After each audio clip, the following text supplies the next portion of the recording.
السلام عليكم ورحمة الله وبركاته. aad baad u mahadsantihiin. Marka hore waxaan rabaa kelmad kooban inaan kaga iraahdo anigoo la hadlayo si dad banaan oo la hadlayo dadka aqliga la saaxiibka ah.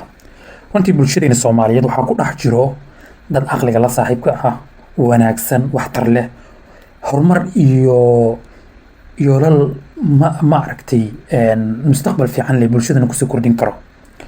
Way jirtaa lamana dafiri karo in dadka qaarkiis aqli iyo mabda iyo afkaar ay ka duulayaan.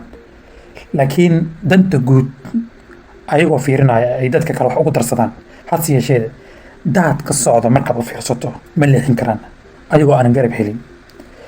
garabkana iskama yimaado la socdo waqti iyo tamar xoogan uu u baahan yahay.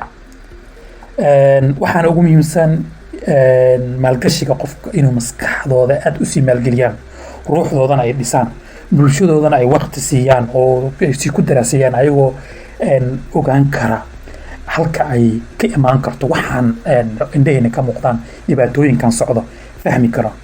laakiin mar walbana ogow waxaa loo baahan yahay dareen mas-uuliyadeed oo ifafaalo wanaagsan muujin karo oo dadkana ay ku kasban karaan.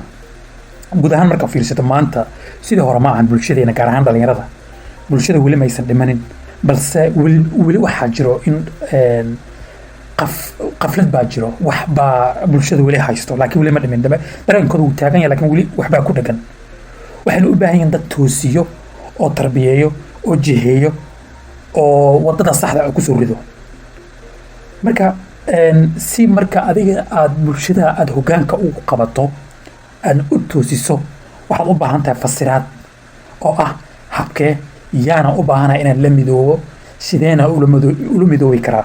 hadda xisbiga qaransoor oo kale waxaa ilaahay lagu maadayaa dadka intiisa badan waxaan dhihi karaa 85% waa dhalinyaro. intooda badanna wada shaqayn iyo ismaqal iyo maaragtay dhaga nuglaana ka wada dhexayso. waxaana keenayo way bislaadeen, waxay arkaan dhibaatada jirto maantana waxayna u diyaar garoobeen mabaadi'da iyo afkaarta xisbiga uu ku taagan yahay sidii loo fulin lahaa oo horumar loogu sameyn lahaa mustaqbalka dalka.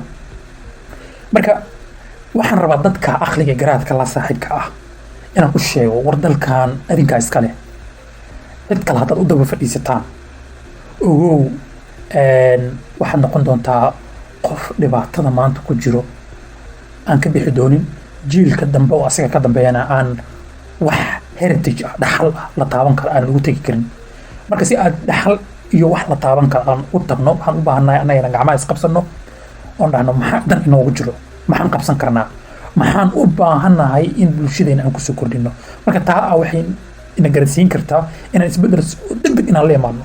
caalamka markaa u fiirsid dunidoo dhan isbeddel waxa ku sameeyey waa jiilka yaraa oo dhalinyarada ahaa oo kacay, istaagay, danahooda ka shaqeeyey, mustaqbal iyo higsa dheerna bulshadooda u horseeday.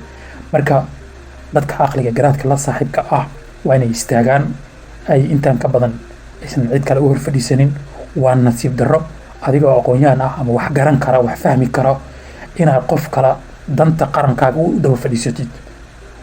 dhinac walba danta qarankaaga aad macnihi maanta u dagaalami kartaa iyo isbeddelkiisa aad ku dagaalami kartaa. marka aan fadhiga ka wada kacno, kulligiin waa waajib inoo wada saaran. waadna ku mahadsantihiin.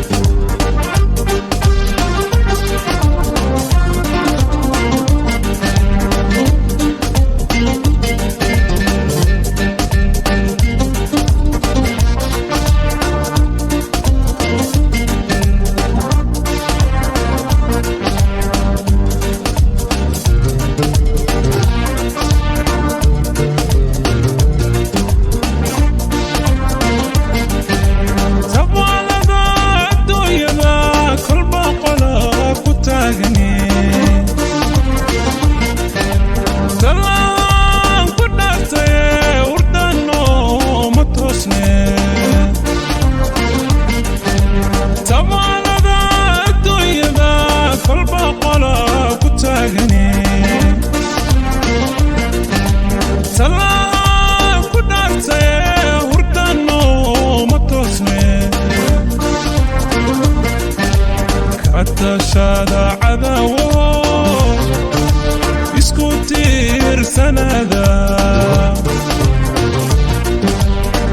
سجادة عداوة اسكتير سنادا